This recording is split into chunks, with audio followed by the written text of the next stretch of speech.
Ce lundi 3 avril, Jacques Séguéla était de passage dans l'émission L'heure des pros présentée par Pascal Praud.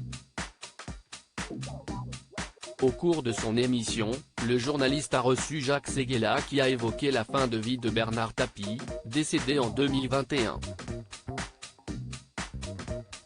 Ces dernières semaines, Bernard Tapie fait beaucoup parler de lui. Sa femme Dominique Tapie était en pleine promotion de son livre consacré à son époux. Dans Bernard, la fureur de vivre, elle revient sur leur rencontre, leur histoire qui a duré plus de 52 années, mais aussi sur sa mort et sur les énormes dettes qu'elle cumule depuis sa disparition le 3 octobre 2021.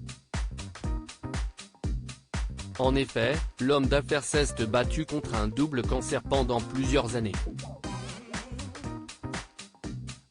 S'il s'est éteint, laissant derrière lui sa femme et ses 4 enfants, Nathalie, Stéphane, Laurent et Sophie, il semblerait qu'il ait volontairement choisi de mourir, comme l'a expliqué son ami Jacques Séguéla.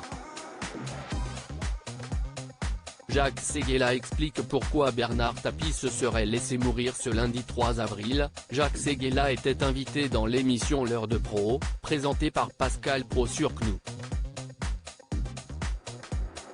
Ensemble, ils ont évoqué le nouveau chantier d'Emmanuel Macron qui veut un projet de loi avant la fin de l'été concernant la fin de vie.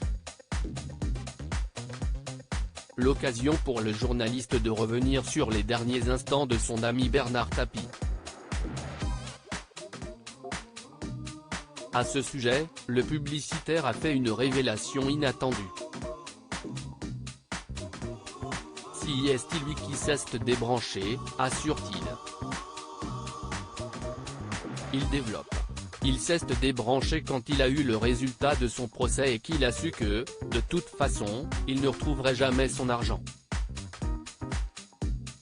Une décision que Dominique Tapie aurait acceptée, si est-il lui-même qui s'est débranché, avec l'accord de sa femme bien entendu qui était juste à côté de lui. Autrement dit, Bernard Tapie aurait cessé de prendre ses médicaments pour se laisser mourir. Une dernière demande avant de mourir de passage dans 7 à 8 le 19 mars dernier, Dominique Tapie est revenu sur l'ultime demande formulée par son mari avant qu'il ne décède. Il me prend la main et me dit, on y va? Et là, il lève son regard au ciel et me dit, t'as compris, on y va tous les deux, se souvient-elle. Bernard, tu ne peux pas me demander ça, lui a-t-elle répondu. Quelques heures plus tard, alors qu'elle s'était endormie à côté de lui, il rendait son dernier souffle. À lire aussi Je n'ai pas eu son dernier souffle, Dominique Tapie bouleversé par les derniers instants de son mari Bernard.